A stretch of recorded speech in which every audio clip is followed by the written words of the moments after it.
નમસ્તે.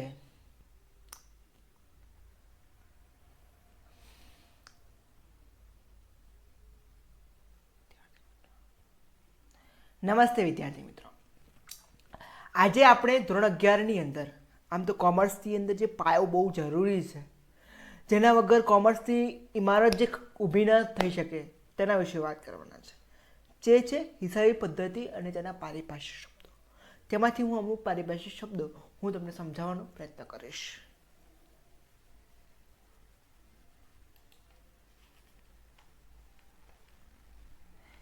હિસાબી પદ્ધતિ અને તેના પારિભાષિક શબ્દો, જેમાં પહેલો પારિભાષિક શબ્દ છે આપણો ધંધાકીય વ્યવહાર.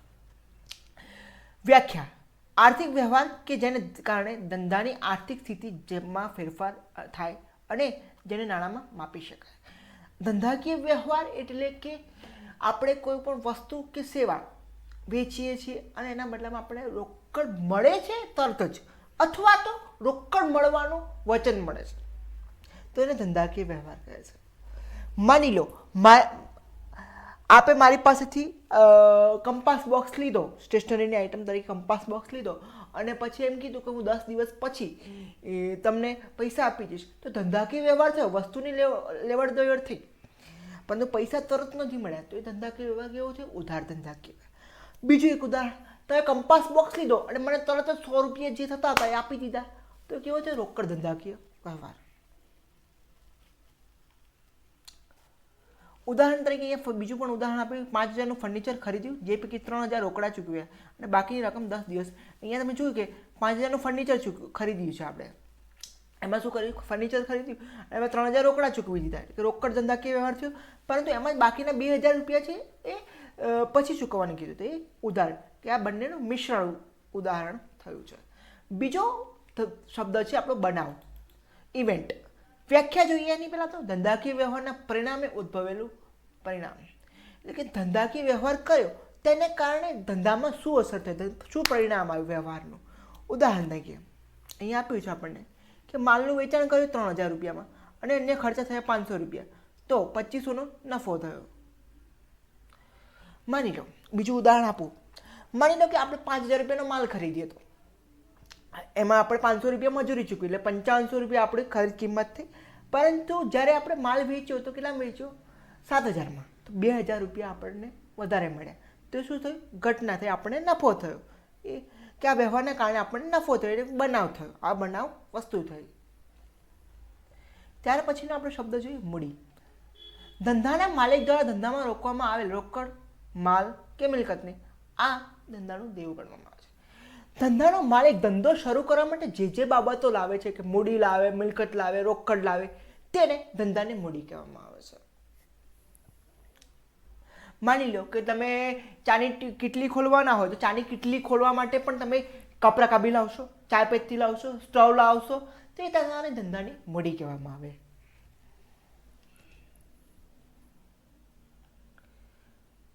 અહીંયા બીજું પણ ઉદાહરણ આપ્યું છે, માલિક ધંધામાં 1 લાખ રોકડા, 60,000નું ફર્નિચર, 80,000નો માલ લાવ્યો, અને તે માટે ત્રણેય રકમ આપણા માટે મૂડી ગણવામાં આવે છે. જેમ ધંધામાં માલિક મૂડી લાવે છે, તેવી જ રીતે ધંધામાંથી માલિક અમુક સમય જરૂરિયાત પ્રમાણે પોતાના અંગત વપરાશ માટે પૈસા લઈ પણ જાય છે, માલ લઈ પણ જાય છે, મિલકત લઈ પણ જાય છે, તો તેને નામાની ભાષામાં, નામાના પારિભાષિક શબ્દોમાં આપણે ઉપાડ કહેવામાં આવે છે. અહીંયા સરસ એવી વ્યાખ્યા આપી છે કે ધંધાના માલિક દ્વારા પોતાના ખાનગી ઉપયોગ માટે, પર્સનલ યુઝ માટે ધંધામાંથી રોકડ લઈ જવામાં આવે, માલ લઈ જવામાં આવે કે મિલકત લઈ જવામાં આવે, તો તેને ઉપાડ કહે છે. અહીંયા ઉદાહરણ પણ છે, માલિકે 4000નો રોકડા, 2000ની કિંમતનો માલ પુત્રની સ્કૂલ ફી ભરવા માટે ધંધામાંથી લીધો, તો કુલ કેટલા? 6000નો ઉપાડ ગયેલો ગણવામાં આવે છે. ત્યાર પછી શબ્દ છે જવાબદારી, લાયબિલિટી, દેવું. વ્યાખ્યા: ધંધા દ્વારા ત્રીજા પક્ષકારે, થર્ડ પાર્ટીને ચૂકવવાપાત્ર રકમને આ રકમને મૂડી સિવાયની હોય છે. જવાબદારી: જ્યારે ધંધાને કોઈ અન્ય વ્યક્તિને કોઈ પૈસા ચૂકવવાના હોય, કોઈ વસ્તુ આપવાની હોય, તો તે ધંધા માટે જવાબદારી કહેવામાં આવે છે.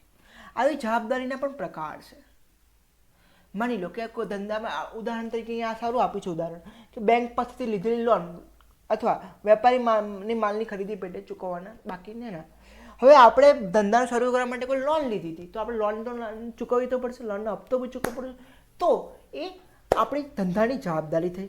પછી કોઈ માલ ખરીદ્યો તો ઉધાર, આપણે માલનો ખરીદી વેચાણનો ધંધો કરતા હતો, માલ ખરીદ્યો હતો તો એના પૈસા આપણે તરત ન ચૂકવ્યા, આપણે ઉધારીમાં માલ ખરીદ્યો હતો તો એના પણ પૈસા ચૂકવવા પડશે, તો પણ તે ધંધાની જવાબદારી કહેવામાં આવે છે.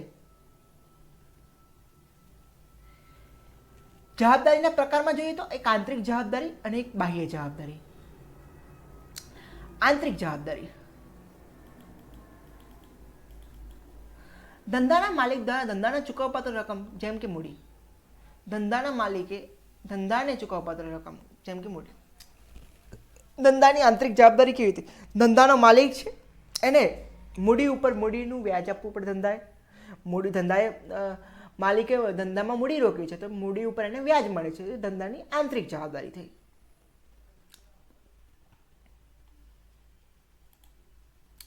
ઉદાહરણ તરીકે માલિકની મૂડી 1 લાખ રૂપિયા છે તો એ 1 લાખ રૂપિયા ધંધાએ તેને પરત કરવા પડશે.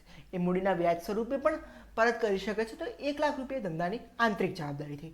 બાહ્ય જવાબદારી, ધંધાએ ત્રીજા પક્ષકારને ચૂકવવાપાત્ર રકમ.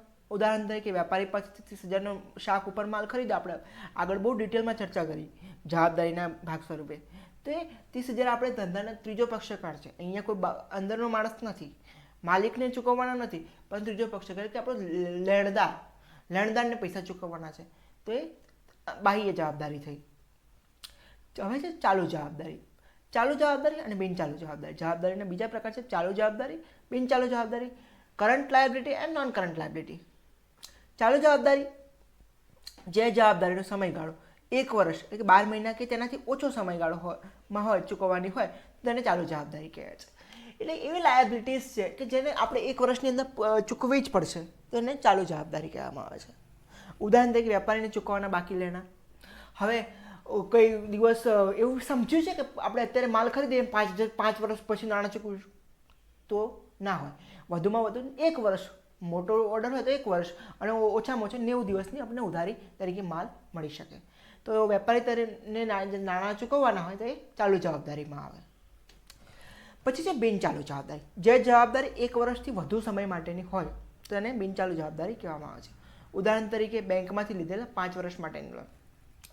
હવે લોનના ઇન્સ્ટોલમેન્ટ હોય, તરત મોટા 10 લાખની લોન લીધી હોય તો તરત ચૂકવી ના શકાય, તો એને દર વર્ષે કે દર મહિને હપ્તો આવતો હોય તો એ લાંબા ગાળે ચાલતો 5 વર્ષ કે 6 વર્ષ માટે, તો એ બિનચાલુ જવાબદારી જેનો સમયગાળો છે 12 મહિનાથી વધારેનો. ત્યાર પછીનો મુદ્દો છે મિલકત. મિલકતો, આમાં મિલકતોમાં વ્યાખ્યા આપણને આપી છે કે આર્થિક રીતે સંવર્ધન સંસાધનો કે જેનું નાણાકીય મૂલ્ય હોય અને તે ધંધાની માલિકીની હોય અને ભવિષ્યમાં આર્થિક લાભ થતો હોય. મિલકતો એટલે કે ધંધાની માલિકીની હોય મિલકત અને તેનું નાણાકીય મૂલ્ય હોય તો તેને મિલકત કહેવામાં આવે છે. જેમ કે કોઈ ફર્નિચર એ ધંધાની માલિકીનું હોય અને વેચશે તો પૈસા મળે તો એ મિલકત થઈ ધંધાની. કોઈ પછી મશીનરી પરચેસ કરી, એ મશીનરી ધંધાની માલિકીની છે, એની અંદર વેચશું તો આપણને પૈસા બી મળશે, તો એ મિલકત થઈ ધંધાની. જેમ કે જમીન, મકાન, રોકડ, લેણા, એ ઉદાહરણ સારા આપે છે. પછી બિનચાલુ મિલકતો. બિનચાલુ મિલકતો નોન કરંટ એસેટ્સ. વ્યાખ્યા, જે મિલકતો ધંધામાં લાંબા સમય સામાન્ય રીતે 1 વર્ષથી વધુ સુધી રાખવાની હોય, ઈરાદો હોય અને વેચાણ માટેનો ઈરાદો ન હોય અને જે ધંધાના સંચાલનમાં મદદરૂપ થતી હોય તે મિલકતે ધંધાની બિનચાલુ મિલકતો કહે છે. જેમ કે મકાન, યંત્રો, ફર્નિચર, પેટન્ટ. એટલે કે જે મિલકતોને આપણે લાંબા ગાળે એટલે 1 વર્ષથી વધુ સમય માટે રાખવાના હોય અને જે આપણા ધંધાને ચલાવવા માટે બહુ જરૂરી છે. હવે યંત્ર વગર ધંધો થાય, કોઈ પ્રોડક્શન કંપની છે તો એને મશીન વસાવવું પડે, એ મશીન તો આજે વસાવે ને કાલે વેચી મારશે તો એનો ધંધો બંધ થઈ જાય. તો લાંબા ગાળા માટે હોય તો તેને બિનચાલુ મિલકત કહે. મકાન, કોઈ ફેક્ટરી પરચેસ કરી છે, ફેક્ટરીમાં ધંધો કરવાનો છે, એને વેચીને થોડીને મેળ પડવાનો છે. પેટન્ટ, કોઈ એવા રાસાયણિક બાબત છે જેને કારણે ધંધો ચાલે છે. કોકોકોલાની જે પેકિંગ જે આવે ને ઇન્ગ્રીડિયન્ટ્સ એને પેટન્ટ કરાયેલા છે, કેમ કે એને કોઈ કોપી કરી શકે નહીં, તો એ વધુ સમય માટે રોકાવાની છે તો એને ધંધાની બિનચાલુ મિલકતો કહેવામાં આવે છે. કાયમી મિલકતો. બિનચાલુ મિલકતોમાં કાયમી મિલકતોનું પણ કહેવામાં આવે છે. આ મિલકતો 1 વર્ષથી વધુ સમય માટે આપણે વાત કરી કે જે મિલકતો કાયમી ધંધામાં રહેવાની છે તેને કાયમી મિલકતો કહેવામાં આવે છે. હવે છે દ્રશ્ય મિલકતો.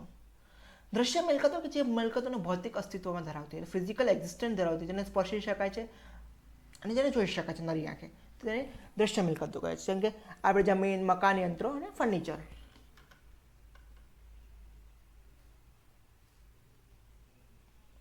અદ્રશ્ય મિલકતો, જે મિલકતોને ભૌતિક અસ્તિત્વ ન હોય, જેને જોઈ શકાય ન હોય, સ્પર્શી શકાય ન હોય, પરંતુ મૂલ્યવાન હોય, તેને અદ્રશ્ય મિલકતો કહે છે. ઉદાહરણ તરીકે પાઘડી, પેટન્ટ, ટ્રેડમાર્ક અને કોપીરાઇટ.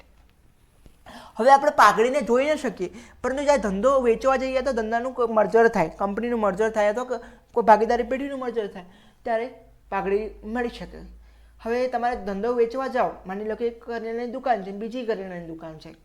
હવે તમને ₹1,00,000 વધારે મળે કેમ કે તમારી પાસે ગ્રાહક છે. એ ગ્રાહક છે ના કારણે ગ્રાહક એ તમારી પાઘડી છે, એ દેખાતી નથી પરંતુ તમને એનો લાભ મળશે. પેટન્ટ, આપણે આગળ જ વાત કરી કે કોઈ તમારી પાસે સ્પેસિફિક ફોર્મ્યુલા છે જેને કારણે જ તમારો ધંધો ચાલે છે અને એ ફોર્મ્યુલા ન હોય તો તમારો ધંધો ન ચાલે, તો એને પણ તમે એક્સ્ટ્રા ચાર્જીસ કરી શકો છો. અને અદ્રશ્ય મિલકત છે, આમ એ નરી આંખે ન જોઈ શકત પણ મિલકત ખરી. ટ્રેડમાર્ક, કોઈ રજિસ્ટર તમે ટ્રેડમાર્ક કરાવ્યો છે, તમારો લોગો છે, એ તમારો ટ્રેડમાર્ક છે. જેમ કે મેકડોનલ્ડ ઘણી બધી ડુપ્લિકેટ બ્રાન્ડ્સ બની, પરંતુ મેકડોનલ્ડને ઓળખવી હોય તો એને જે લોગો છે એનાથી આપણે ઓળખી શકીએ, એ ટ્રેડમાર્ક છે. ચાલુ મિલકતો, જે મિલકતને રોકડમાં રૂપાંતર 1 વર્ષની અંદર થઈ શકતું હોય, તેનાથી ઓછા સમયમાં થવાની સંભાવના હોય તેને ચાલુ મિલકતો કહે છે. એટલે જે મિલકતોને તરત જ રોકડમાં 1 વર્ષની અંદર જ રોકડમાં રૂપાંતર કરી શકાતો હોય તેને ચાલુ મિલકતો કહેવામાં આવે છે. ઉદાહરણ તરીકે રોકડ, બેંક સિલક, દેવાદારો, સ્ટોક. રોકડને રોકડમાં રૂપાંતર તો થઈ શકે, બેંક સિલક તો બેંક સિલક એ છે, દેવાદારો. હવે આપણે દેવાદારોને પૈસા એટલે ગ્રાહકને પાસેથી આપણે 90 દિવસની ઉધારી આપતા હોય, ઉદાહરણ તરીકે 90 દિવસની 90 દિવસ પછી આપણને તરત જ પૈસા મળે, એટલે 1 વર્ષથી ઓછો સમય થયો. સ્ટોક આપણે બનાવ્યો છે કે મૂકી રાખવાના છીએ? ના ભાઈ, 5 વર્ષ પછી વેચીશું, એવું ના હોય. આપણે સ્ટોક જે વર્ષ બનાવ્યો એ વેચવાનો આપણે પ્રયત્ન કરીશું, તે ચાલુ મિલકતો થઈ. 14મું મુદ્દો છે પ્રવાહી મિલકતો. પ્રવાહી મિલકતો એટલે જે ચાલુ મિલકતોમાંથી માલનો સ્ટોક બાદ કર્યા પછી જે મિલકતો બચે છે, આ મિલકતોને રોકડમાં ઝડપી રૂપાંતર કે સ્ટોક બાદ કર્યા પછી કોઈ બાબતો વચ્ચે રોકડ, દેવાદારો, એ બધી બાબતોને પ્રવાહી મિલકતો કે લિક્વિડ એસેટ્સ કહેવામાં આવે છે. વાસ્તવિક મિલકતો, રિયલ એસેટ્સ, જે મિલકતનું બજારમાં મૂલ્ય હોય અને એ વેચી શકાય, તેને દ્રશ્ય કે અદ્રશ્ય હોઈ શકે છે. જે મિલકતોને માર્કેટમાં વેચીને કંઈ પણ કમાઈ શકે, 1 રૂપિયો પણ કમાઈ શકાય, તો તેને વાસ્તવિક મિલકતો કે રિયલ એસેટ કહેવામાં આવે છે. એ દ્રશ્ય પણ હોઈ શકે, અદ્રશ્ય પણ. દ્રશ્ય એટલે જમીન, મકાન, યંત્રો અને પાઘડી, પેટન્ટ, ટ્રેડમાર્ક, કોપીરાઇટ્સ, એ અદ્રશ્ય મિલકત થઈ. હવે જે 16મો છે આવક, રેસિપ્ટ્સ. હવે માલ કે સેવાની ફેરબદલી અથવા અન્ય વ્યવહારના પરિણામે સ્વરૂપે રોકડ કે અન્ય સ્વરૂપે જે મળે છે તેને આવક કહેવામાં આવે છે. માલ વેચ્યો, સેવા વેચી, એવું નહીં કે ધંધો એટલે માલ જ વેચો. કોઈ સ્ટેશનરીનો ધંધો થાય કે કોઈ વસ્તુનો ધંધો, કોઈ સેવા કે કોઈ મેડિકલ છે અથવા મેડિકલ સર્વિસ પ્રોવાઈડર છે, હવે એને હોમ વિઝિટ કરે છે અને એના બદલામાં ચાર્જીસ કરે છે, તો એ સેવા થઈ. સેવાના બદલામાં પણ એના નાણાં મળે છે, તો એને રોકડમાં રૂપાંતર કરી શકે. તો જે મળે છે, કોઈ સર્વિસ પ્રોવાઈડ કરી કે કોઈ વસ્તુ પ્રોવાઈડ કરી, અને એને કારણે તેને જે મળે છે તેને આવક કહેવામાં આવે છે. હવે માલનું વેચાણ કરવું, વ્યાજની આવક, ડિવિડન્ડની આવક. મૂડી આવક, કેપિટલ રિસિપ્ટ્સ, જે આવક આવનારા રેગ્યુલર ન હોય અને લાંબા ગાળા માટેની હોય, તે જવાબદારીમાં વધારો કે મિલકતમાં ઘટાડો કરે છે, તેને મૂડી આવક કહે છે. એવી આવકો કે જેને રેગ્યુલર મળતી નથી. હવે રોજ આપણે મિલકત વેચવાનો તો ધંધો કરતા નથી, તો આપણે મિલકત વેચવાથી જે નફો થાય એ આપણે દર વર્ષે મળવાનો છે, દર મહિને મળવાનો છે? ના. તો એના કારણે જે નફો થયો કે નુકસાન થયું તે આપણે મૂડી આવક થઈ. અહીંયા સરસ ઉદાહરણ આપ્યું છે કે બેંક લોન, મિલકતનું વેચાણ માલિક દ્વારા લાવવામાં આવી મૂડી, આ બધી મૂડી આવકો થઈ. કે આનું જે છે ને આપણે રોજ નથી મળવાની, પરંતુ વર્ષમાં 1 વખત અથવા 5 વર્ષે કે 6 વર્ષે મળવાની હોય તો એને મૂડી આવક કહેવામાં આવે છે. મહેસૂલી આવક, રેવન્યુ રેસિપ્ટ્સ, જે આવક નિયમિત રેગ્યુલર રીતે પ્રાપ્ત થતી હોય અને ધંધાના સંચાલન સાથે સંકળાયેલી હોય તેને મહેસૂલી આવક કહેવામાં આવે છે. મહેસૂલી આવક એટલે કે રોજનું જે બિઝનેસનું કામ છે એના કારણે જે આવક પ્રાપ્ત થાય છે તેને મહેસૂલી આવક કહે છે. માલનું વેચાણ, મળેલ વ્યાજ અને ભાડું. ઉદાહરણ તરીકે કોઈ સેવાનો ધંધો કરે છે. હવે સેવાનો ધંધો એટલે કેવો સેવાનો ધંધો? મેડિકલ સર્વિસ પ્રોવાઈડ કરે છે ઘરમાં જઈને. તો એ જે વસ્તુ છે એને રોજબરોજ એમાંથી જે આવક પ્રાપ્ત થાય છે મેડિકલ સર્વિસ પ્રોવાઈડર તરીકે, તો એ મહેસૂલી આવક થઈ તેની. ખર્ચ એક્સપેન્ડિચર. વ્યાખ્યા: ધંધા દ્વારા આર્થિક લાભ મેળવવાના હેતુથી કરવામાં આવેલ નાણાંની ચૂકવણીને ખર્ચ કહે છે. એવું નથી કે હંમેશા સિક્કાની બે બાજુ હોય, હેડ્સ એન્ડ ટેલ્સ. એ રીતે અહીંયા પણ ધંધામાં બે બાજુ હોય, આવક અને ખર્ચ. એટલે એવું નથી કે આવક જ મળવું, પણ આવક મેળવવા માટે જે ધંધો ચૂકવે છે તેને ખર્ચ કહેવામાં આવે. હવે માની લો તમે પ્રોડક્શન કરવા માંગો છો, તો તમે કર્મચારી રોકશો, તો કર્મચારીને જે પગાર ચૂકવો છો એ તમારા માટે ધંધાનો ખર્ચ છે. માલ ખરીદશો, રો મટીરિયલ ખરીદશો, તો એ તમારા માટે ખર્ચ છે. પછી કોઈ ફેક્ટરી તમારી પોતાની નથી તો એનું ભાડે લેશો, તો એ ભાડું પણ તમારા માટે ખર્ચ છે. મૂડી ખર્ચ. જે ખર્ચનો લાભ ધંધાને લાંબા ગાળે 1 વર્ષથી વધુ સમય માટે મળવાનો હોય તેને મૂડી ખર્ચ કરે છે. Capital expenditure. જે ખર્ચનો એક વખત ખરીદી લીધો, હવે યંત્ર ખરીદી લીધું, 10 વર્ષ સુધી આપણે બદલવાની નથી જરૂર. આમ તો અત્યારે સિચ્યુએશન એવી છે કે 2 વર્ષમાં ટેકનોલોજી બદલાતી હોય છે, પણ અહીંયા એવું માની લીધું છે કે લાંબા ગાળે 1 વર્ષથી વધુ સમય માટે મિલકતનો લાભ મળવાનો હોય તો તેને મૂડી ખર્ચ કહે છે. અહીંયા બીજું ઉદાહરણ પણ આપ્યું છે, મકાન ખરીદવા માટેનો ખર્ચ. હવે આપણે બિલ્ડિંગ બાંધી લીધી, એ 20 વર્ષ સુધી આપણે બિલ્ડિંગ ફેક્ટરીમાં કામ કરવાના છીએ, તો એ એક જ વર્ષ માટેનો ખર્ચ છે. એને આપણે ધીરે ધીરે માંડી વાળીશું, પરંતુ આપણે રોજ રોજ એ બિલ્ડિંગ બાંધવા બેસવાનું નથી, તો એ મૂડી ખર્ચ કહેવામાં આવે છે. 21મું છે મહેસૂલી ખર્ચ. વ્યાખ્યા: જે ખર્ચનો લાભ ધંધાને ચાલુ વર્ષમાં મળવાનો હોય નિયમિત રીતે થાય તેને પગાર, ભાડું, મજૂરી, જાહેરાત. જે ખર્ચ ધંધાએ રોજ કરવાનો હોય તો તેને મહેસૂલી ખર્ચ કહે છે. ઉદાહરણ તરીકે જાહેરાત. હવે ધંધો કરવો છે તો જાહેરાત તો કરવી પડશે, તો એ માટેનો ખર્ચ. કર્મચારી રાખે છે તો એને દર મહિને પગાર ચૂકવવો પડશે, તો પગાર પણ મહેસૂલી ખર્ચ કહેવામાં આવે છે. કોઈ ફેક્ટરી ભાડે રાખી છે તો ભાડું પણ રોજ દર મહિને ચૂકવવું પડશે. તો ભાડવા જેમાં ફેક્ટરીનો માલિક છે એ આવી જાય કે ભાઈ લાવો ભાડું આ મહિનાનું, તો એ ભાડું જે છે રોજ દર મહિને ચૂકવવું પડે, તો એ મહેસૂલી ખર્ચ થયો. સ્થગિત મહેસૂલ ખર્ચ. Difference revenue expenditure. જે ખર્ચને મહેસૂલી ન હોય પરંતુ લાભ ધંધાને 1 વર્ષથી વધુ સમય માટે મળતો હોય તેને સ્થગિત મહેસૂલ ખર્ચ, ડિફરન્સ રેવન્યુ એક્સપેન્ડિચર કહેવામાં આવે છે. જે ખર્ચ, ઉદાહરણ તરીકે મોટી રકમનો જાહેરાત ખર્ચ, જે 3-5 વર્ષ માટે માંડી વળવાનો. આનો બેસ્ટ એક્ઝામ્પલ હું તમને આપું. માની લો કે કંપની સ્થપાઈ, એ કંપની સ્થપાવવાનો જે ખર્ચ છે ને, preliminary expenditure, memorandum of association તમે બનાવ્યું, આર્ટિકલ ઓફ એસોસિએશન બનાવ્યું, પછી લીગલ ફીસ તમે પેમેન્ટ કરી. હવે એ તો તમે રોજ તો કરવાના નથી, નહીં એમઓઈ રોજ બનાવવા બેસવાના, એઓ એટલે આર્ટિકલ ઓફ એસોસિએશન રોજ બનાવવા બેઠાના, લીગલ એડવાઇસ રોજ લેવાના. જે ફોર્મેશન ટાઈમે, કંપની ફોર્મેશન કે બિઝનેસ ફોર્મેશન ટાઈમે ખર્ચો થાય, એ ખર્ચનો લાભ છે ને તમને લાંબા ગાળા સુધી મળવાનો છે. તો એ ખર્ચને સ્થગિત મહેસૂલી ખર્ચ, પ્રસારિત મહેસૂલી ખર્ચ કહેવામાં આવે છે. અહીંયા પ્રિન્ટિંગ મિસ્ટેક છે, પ્રસારિત મહેસૂલી ખર્ચ શબ્દ સાચો છે, એ તમારી બુકની અંદર આપેલો છે. ખર્ચાઓ. બીજું છે ખર્ચાઓ. હવે ખર્ચાઓની પડતર. કોઈ માલ કે સેવા તૈયાર કરવા માટે થતા ખર્ચને કુલ સરવાળાને પડતર કહેવામાં આવે છે.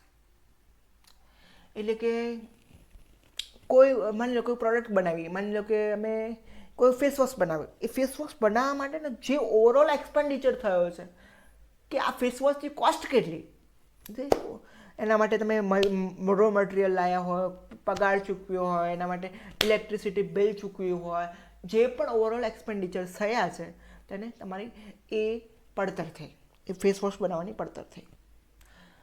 Thank you.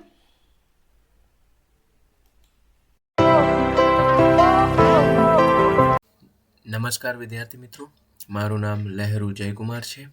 હવે આપણે 26થી લઈને 46 સુધીના પારિભાષિક શબ્દો એટલે કે નફાથી લઈને ખાતા સુધીના પારિભાષિક શબ્દો 1 by 1 સમજીશું. પહેલો શબ્દ છે નફો. નફો કોને કહેવાય? તો જ્યારે આપણે કોઈ આવકની રકમ પ્રાપ્ત કરીએ તેમાંથી જે ખર્ચાની રકમો બાદ કરીએ અને તેમાંથી જે વધારાની રકમ આપણને તફાવત સ્વરૂપે મળે તેને શું કહેવાય છે? નફો કહેવાય છે. ઉદાહરણ તરીકે આપણે કોઈ વસ્તુનું વેચાણ 10,000 રૂપિયામાં કર્યું, તેનો ખર્ચો 8,000 રૂપિયા હતો અને તેના કારણે જે 2,000 રૂપિયા વધી ગયા તે આપણો શું કહી શકાય? નફો કહી શકાય. આગળ 27મો પારિભાષિક શબ્દ એટલે કે લાભ. લાભને આપણે કહી શકીએ કે જ્યારે કોઈક અનિયમિત અને આકસ્મિક આવક કે જે ધંધાના નિયમિત વ્યવહારોમાંથી ન હોય તો તેને શું કહેવાય છે? લાભ કહેવાય છે. ધારો કે કોઈક મિલકત યંત્રના વેચાણ પર થયેલો નફો. આપણે કોઈક મિલકતોનું વેચાણ કરીએ તેના પરથી આપણને જે નફો પ્રાપ્ત થાય છે તેને શું કહેવાય છે? લાભ કહી શકાય છે. આગળ નુકસાન. નુકસાન કોને કહેવાય? તો જ્યારે ખર્ચાઓની રકમ આવક કરતાં વધારે હોય ત્યારે જે તફાવત મળે છે અથવા કોઈ પણ કારણોસર નાણાંનું નુકસાન થાય તો તેને શું કહેવાય છે? નુકસાન કહેવાય. જ્યારે આપણે કોઈ પણ આવક પ્રાપ્ત કરતા હોય તેના કરતાં ખર્ચાની રકમ વધારે થઈ જાય તો તેને શું કહી શકાય છે? નુકસાન કહી શકાય છે.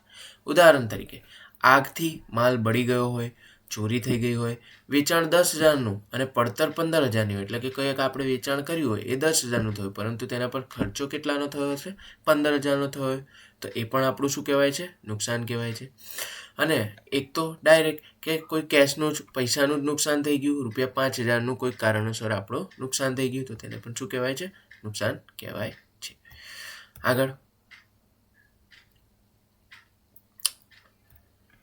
ખરીદી.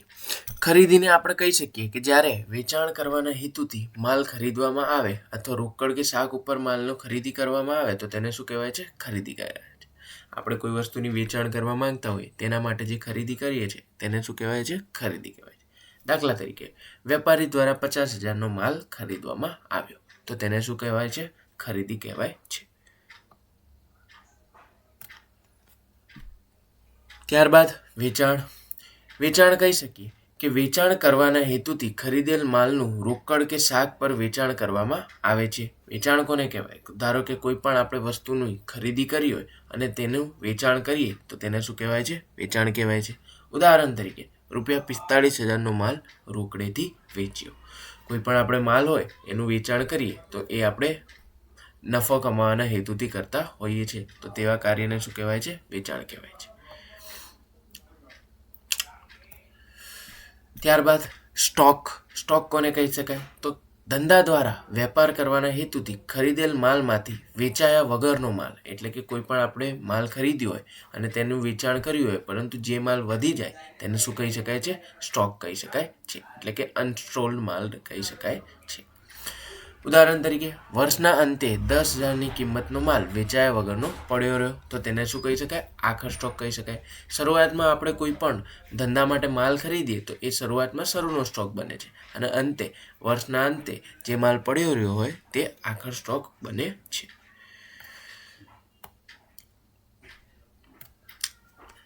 ત્યારબાદ દેવાદારો. દેવાદારો કોને કહેવાય? જે વ્યક્તિ કે પેઢીને ધંધા દ્વારા શાક પર માલ વેચવામાં આવ્યો હોય તેની પાસેથી નાણાં લેવાના હોય તો તેને શું કહેવાય છે? દેવાદારો કહેવાય છે. આપણે કોઈ વ્યક્તિને આપણા ધંધાનો કોઈ પણ વસ્તુનું વેચાણ કર્યું હોય અને તેના પાસેથી આપણા પૈસા લેવાના બાકી હોય તો તે આપણા શું થાય છે? દેવાદાર બને છે. ઉદાહરણ તરીકે રમેશને ₹5,000નો માલ વેચ્યો તો રમેશ એ દેવાદાર ગણાય છે. જો રમેશે પૈસાની ચૂકવણી ન કરી અને શાક ઉપર માલની ખરીદી કરી હોય તો રમેશ આપણા ધંધા માટે શું બને છે? દેવાદાર બને છે.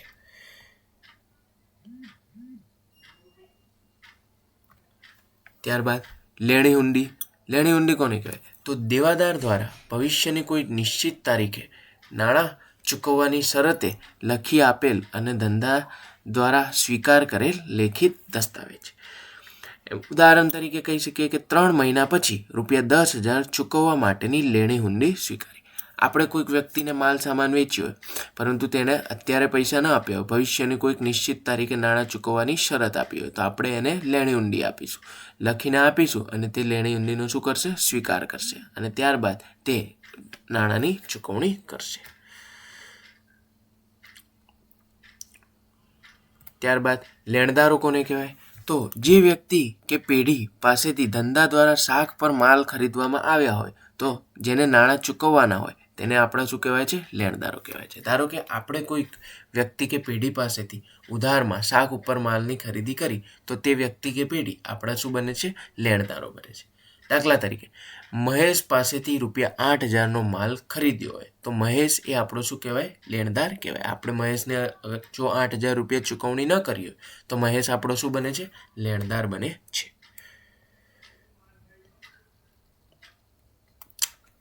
ત્યારબાદ દેવી ઊંડી.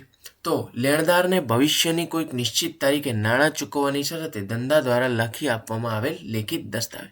જો આપણે કોઈક પાસેથી વસ્તુ ખરીદી હોય અને આપણે પૈસા આપવાના બાકી હોય તો તે આપણા માટે શું બને છે? દેવી ઊંડી બને છે. આપણે તે લેણદારને શું આપીશું? દેવી ઊંડી લખીને આપીશું અને એક નિશ્ચિત તારીખે નાણાં ચૂકવવાની શરત મુજબ એ લેખિત દસ્તાવેજ બનાવીને આપણે લેણદારને આપીશું. તેનું ઉદાહરણ જોઈએ તો 2 મહિના પછી ₹6,000 ચૂકવવા માટેની દેવી ઊંડી લખી આપી. આપણે કોઈકને 2 મહિના પછી ₹6,000 ચૂકવવાનો વાયદો કર્યો અને એક દેવી ઊંડી લખીને આપી તો તેને શું કહેવાય છે? દેવી ઊંડી કહેવાય છે.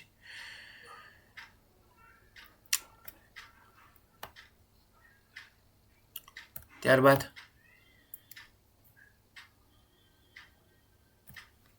પરચુરણ દેવાદારો અને પરચુરણ લેણદારો. તો પરચુરણ દેવાદારો કોને કહે? તો માલનું વેચાણ શાક પર જેમને કર્યું હોય તેવા તમામ દેવાદારોના સમૂહને પરચુરણ લેણદારો કહેવાય છે.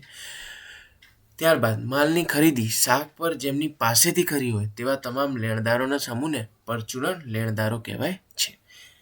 માલનું વેચાણ કોઈને આપણે શાક ઉપર કર્યું હોય તો તે આપણા શું બને છે? દેવાદારો બને છે. તો એમને આપણા પરચુરણ દેવાદારો કહેવાય છે. તેવી જ રીતે આપણે માલની ખરીદી શાક ઉપર કરીએ તો જેના પાસેથી આપણે માલની ખરીદી કરી હોય તે આપણા શું બને છે? પરચુરણ લેણદારો બને છે. ત્યારબાદ આગળ પડતર. પડતર કોને કહેવાય? તો માલ કે સેવા પાછળ કરવામાં આવેલ ખર્ચ એને પડતર કહેવામાં આવે છે. જે આપણે આગળ ભણી ગયા કે પડતર એટલે કોસ્ટ, જે ક્રમાંક 25માં પણ આવરી લેવામાં આવ્યું છે. પડતર એટલે કોઈ પણ વસ્તુની આપણે માલ સામાન જ્યારે આપણે ધારો કે કોઈક વસ્તુની બનાવટ પાછળ કોઈ પણ ખર્ચો કરવામાં આવ્યો હોય તો તેને શું કહેવાય છે? તેની પડતર કહેવાય છે. જે કુલ પડતર હોય, કોઈ પણ વસ્તુની બનાવટ કરવા માટે જે કુલ ખર્ચ કરવામાં આવે તેને શું કહેવાય છે? પડતર કહેવાય છે. ત્યારબાદ આગળ વાઉચર.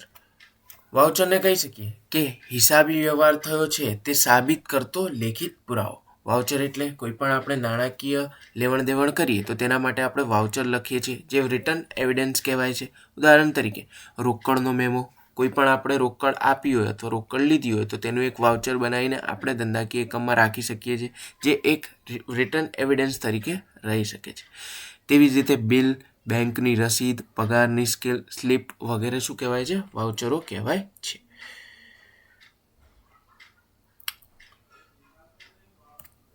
ત્યારબાદ આગળ વટાવ. વટાવને આપણે કહી શકીએ કે વેચાણ કરતી વખતે વેપારી દ્વારા તેના ગ્રાહકને માલની કિંમતથી આપવામાં આવતી છૂટ. કોઈ પણ આપણે જો ધારો કે કોઈ વસ્તુનું વેચાણ કરવાનું હોય તે વેચાણમાં આપણે અમુક રકમ ડિસ્કાઉન્ટ પેટે આપીએ તો તેને શું કહેવાય છે? વટાવ કહેવાય છે. હવે વટાવ 2 પ્રકારના હોય છે, વેપારી વટાવ અને રોકડ વટાવ. તો વેપારી વટાવ કોને કહેવાય? તો માલ વેચતી વખતે કિંમતમાં થતો ઘટાડો. જ્યારે માલનું વેચાણ કરવાનું ત્યારે વેપારી દ્વારા જે કિંમતમાં ઘટાડો આપવામાં આવે તેને શું કહેવાય છે? વેપારી વટાવ કહેવાય છે. જેની ચોપડે નોંધ થતી નથી. ધારો કે કોઈક વસ્તુનું વેચાણ વેપારી કરવા માંગતો હોય અને તે જે કિંમતે વેચવા માંગતો હોય તે કિંમતે માલ સામાન વેચાતો ન હોય તો તે તેના દ્વારા પોતાના મન અનુસાર કોઈ પણ ડિસ્કાઉન્ટની રકમ ગ્રાહકને આપે છે તો તેને શું કહેવાય છે? વેપારી વટાવ કહેવાય છે. બીજો પ્રકાર છે રોકડ વટાવ. તો રોકડ વટાવમાં કહી શકાય કે નાણાંની ઝડપી ચૂકવણી માટે આપવામાં આવતો વટાવ. હવે ધારો કે આપણે કોઈક ગ્રાહકને માલ સામાનની વહેંચણી કરી, શાક ઉપર વહેંચણી કરી અને તેણે 1 કે 2 મહિના સુધી માલની આપણને રકમ ચૂકવી ન હોય. જો તે રકમ ચૂકવી ન હોય અને તે ચૂકવવા પાત્ર પણ ન હોય, તેટલી જે રકમ ચૂકવવાની બાકી હોય એ ચૂકવી શકે તેમ ન હોય તો આપણે તે બાબતે વેપારી દ્વારા એક ઇન્સ્ટન્ટ રોકડ વટાવ આપવામાં આવે. એટલે કે તેને કહેવામાં આવે કે જો તું આટલી રકમ ન ચૂકવી શકતો તો તું આટલી રકમ મને ઓછી કરીને કોઈ પણ રકમ આપે અને કે એટલી રકમ તું મને ચૂકવણી કરી આપ. તો તેવા વટાવને શું કહેવાય છે? રોકડ વટાવ કહેવાય છે, જેની ચોપડે નોંધ થાય છે.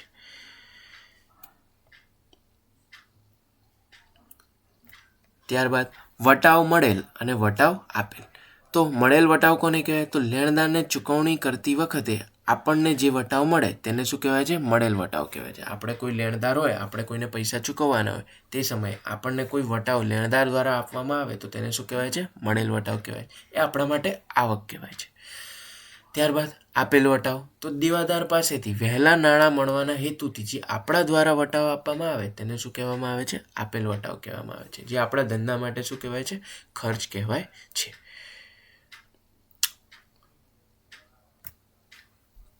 ત્યારબાદ આગળ ઘસારો. ઘસારો કોને કહેવાય? તો કાયમી મિલકતમાંથી કિંમતનો તેનો ઉપયોગ કે સમય વિતાવવાના કારણે થતો ક્રમશઃ ઘટાડો. કોઈ પણ આપણે કાયમી મિલકત હોય, ધારો કે આપણું મકાન હોય, મકાનમાં હંમેશા વર્ષો જતાના સાથે ઘસારો થાય, યંત્રોમાં પણ ઘસારો થાય. એ કાયમી મિલકતમાં જે અમુક કિંમતોનો ઘસારો થાય તેને શું કહેવાય છે? ઘટાડો થાય કિંમતમાં તેને શું કહેવાય છે? ઘસારો કહેવાય છે. દાખલા તરીકે આપણે કોઈ એક નવું ટીવી લઈએ તો તે ટીવી શું 10 વર્ષ પછી પણ તેની કિંમત સેમ ટુ સેમ રહે? ન રહે. તેમાં અમુક કિંમતોનો ઘટાડો થાય તો તે શું કહેવાય? 10 વર્ષ સુધીનો તેનો ઘસારો કહેવાય છે.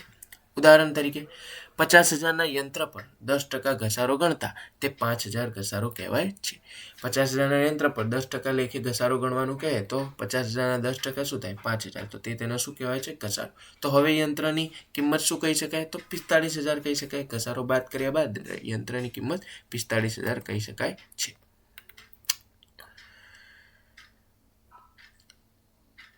ત્યારબાદ આગળ ગાલખાત. ગાલખાત કોને કહેવાય? તો જ્યારે ધંધાના દેવાદાર પાસેથી વસૂલ ન થઈ શકે તેવી રકમ તેને શું કહેવાય છે? ગાલખાત કહેવાય છે. તે ધંધા માટે નુકસાન હોય છે. ગાલખાત આપણે કહી શકીએ કે ધારો કે કોઈ આપણો દેવાદાર હોય જેના પાસેથી આપણે પૈસા લેવાના હોય પરંતુ તે પૈસા પ્રાપ્ત થઈ શકે તેમ ન હોય, એટલે કે દેવાદાર નાદાર જાહેર થાય તો તે કિંમતને આપણે શું કહી શકીએ? ગાલખાત. તે આપણી ધંધા માટે ગાલખાત છે. હવે તે કિંમત મળી શકે તેમ નથી. ઉદાહરણ તરીકે દેવાદાર રમેશ નાદાર થતા તેની પાસેથી ₹2,000 મળવાના ન હોય તો તે ગાલખાત કહેવાય. જે 2,000 રકમ છે તે આપણી શું કહેવાય? ગાલખાત બની જાય છે.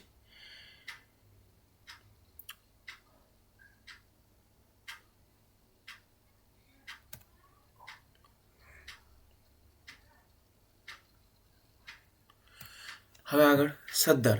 સદ્ધર વ્યક્તિ કોને કહી શકાય? તો જે વ્યક્તિની મિલકતો તેની જવાબદારીઓ કરતાં વધારે હોય તો તે દેવા ચૂકવવાની ક્ષમતા ધરાવે છે. હવે કોઈ પણ વ્યક્તિ હોય કે જેની મિલકતો તેની જવાબદારીઓ કરતાં એટલે કે દેવા કરતાં વધારે હોય તો તેવી વ્યક્તિને શું કહેવાય છે? સદ્ધર વ્યક્તિ કહી શકાય છે. દાખલા તરીકે જેની પાસે ₹1,000ની મિલકત અને ₹40,000નું દેવું હોય તો તે વ્યક્તિને સદ્ધર વ્યક્તિ ગણાય. એટલે કે તેની પાસે મિલકત ₹1,00,000 છે અને તેને બહાર ચૂકવવાનું દેવું ફક્ત ₹40,000 છે. તો તેના પાસે ₹60,000 વધારાના છે તો તેવી વ્યક્તિને શું કહેવાય? સદ્ધર વ્યક્તિ કહી શકાય છે.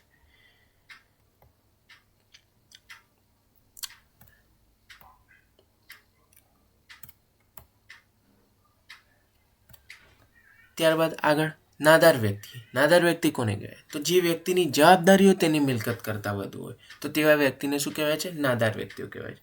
એટલે કે કોઈની પાસે મિલકતો છે એ ₹50,000ની છે પરંતુ તેનું દેવું છે એ દેવું 70,000 કે ₹1,00,000 સુધીનું છે તો તેવી વ્યક્તિને શું કહેવાય? નાદાર વ્યક્તિ કહેવાય. ઉદાહરણ તરીકે જેની પાસે ₹50,000ની મિલકત અને ₹1,20,000નું દેવું હોય, તેની પાસે મિલકત ફક્ત 50,000 છે પરંતુ તેનું દેવું ₹1,20,000 છે તો તેવા વ્યક્તિને શું કહેવાય છે? નાદાર વ્યક્તિ કહેવાય છે.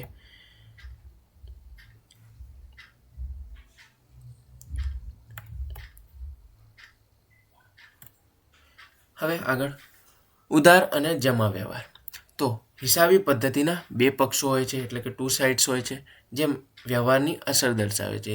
આપણે દ્વિનોંધી નામા પદ્ધતિમાં ઉધાર અને જમા વ્યવહારની નોંધ કરતા હોય છે. ઉદાહરણ તરીકે માલ ખરીદ્યું હોય તો તે ખરીદ ખાતે ઉધાર થાય છે અને માલના આપણે રોકડા ચૂકવ્યા હોય એટલે કે રોકડે માલ ખરીદ્યો હોય તો રોકડ ખાતે શું થાય છે? જમા થાય. એટલે કે માલ આવે તો ઉધાર થાય છે અને રોકડ જાય તો જમા થાય છે. તેને દ્વિઅસર એટલે કે દ્વિનોંધી નામા પદ્ધતિ પણ કહેવાય છે. અને હવે છેલ્લો પારિભાષિક શબ્દ ખાતું. ખાતા કોને કહેવાય? તો ચોક્કસ વ્યક્તિ, મિલકત કે આવક ખર્ચના વ્યવહારોનો સારાંશ જ્યાં નિયમિત રીતે નોંધવામાં આવે તો તેને શું કહેવામાં આવે છે? ખાતું. કોઈ પણ વ્યક્તિનું હોય, માલ, મિલકત, આવક, ખર્ચ જેના ખાતા બનાવવામાં આવે અને તે ખાતામાં તેની નોંધ કરવામાં આવે તો તેને શું કહેવાય છે? ખાતું કહેવાય છે. એટલે કે એ એક નોંધવા માટેની, એક હિસાબ લખવા માટેની ખાતું કહેવામાં આવે છે. ઉદાહરણ તરીકે રોકડ ખાતું, મૂડી ખાતું, વેચાણ ખાતું, પગાર ખાતું અથવા કોઈ વ્યક્તિનું ખાતું તો તેને શું કહેવામાં આવે છે? ખાતું કહેવામાં આવે છે. તો આપણે આ રીતે 1 થી લઈને 46 સુધીના પારિભાષિક શબ્દો સમજ્યા. તે પારિભાષિક શબ્દો એ એક એક્ઝામ્પલ સાથે અને તેના વ્યાખ્યા સાથે આપણે સમજ્યા. Thank you.